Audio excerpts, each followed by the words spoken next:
6 оны 4-р сарын 20-ны өдөр улсын хурлд өргөн мэдүүлсэн улсын нисхийн тухай хууль шинжилэн найруулгын төсөл болон хамт өргөн мэдүүлсэн хуулийн төслүүдийн хилцэх хэсэг асуудлыг улсын хурал 2026 оны 5-р сарын 1-ний өдрийн нэгдсэн уралдаанаар хэлэлцэж анхны хэлцүүлэгт бэлтгэхээр аюулгүй байдал гадаад бодлогын байнгын ороонд шилжүүлсэн. Аюулгүй байдал гадаад бодлогын байнгын орооны 2026 оны 5 сарын 5-ны өдрийн 01-р тогтоолоор дээрх хуулийн төслүүдийг хэлцүүлэгт бэлтгэх үүрэггүй ажлын хэсгийг улсын хурлын гишүүн Ч Андраар ахлуулж, улсын хурлын гишүүн Бадам Сүрэн, Батбаатар, Батсанбүрэл, Наранбаяр, Тэмүүжин их насан нарын бүрэлдэхүүнтэйгээр байгуулан ажилласан.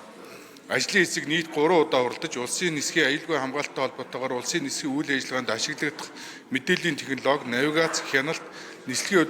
удирдлагын системийг кибер аюулгүй байдлын шаардлагад нийцүүлэх, улсын зарим агаарын хөлгийг даатгуулсан байх, улсын нислэг техникийн осол, зөрчлийг шинжилэн шалгах, техник засварын үйлчилгээ болон худалдаа авах ажиллагаанд оролцох албан тушаалтан нь ашиг сонирхлын зөрчилгүй байх.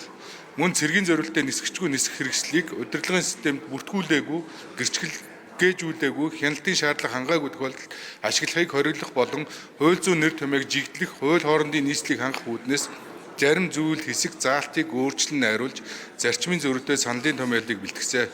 Улсын хурлын гишүүн инх төвшин хуулийн төсөлд улсын агаарын хөлгийн засвар техникийн үйлчлэгийг хувийн хвшлийн байгууллагаар гэрээний үндсэн дээр гүйцэтгүүлэх талаар зарчмын зөрүүтэй саналын томьёолыг гаргасан болно.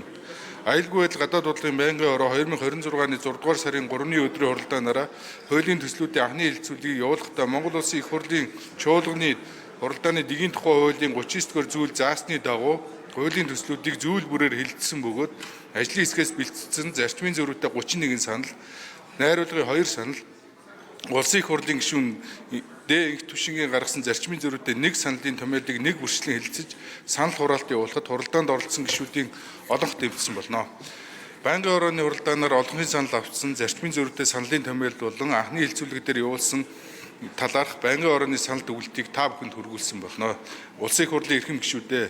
улсын нисхийн тухай хууль шинжилсэн найруулгын төсөл болон хамт өргөн мэдүүлсэн хуулийн төслүүдийн анхны хэлэлцүүлгийг явуулсан талаарх аюулгүй байдал гадаад бодлогын байнгын орооны санал дүгнэлт, зарчмын зөрүүтэй саналын томьёолыг хэлэлцэн шийдвэрлэж өгөхийг та бүхнээс хүсье. Анхаарал тавьсанд баярлалаа.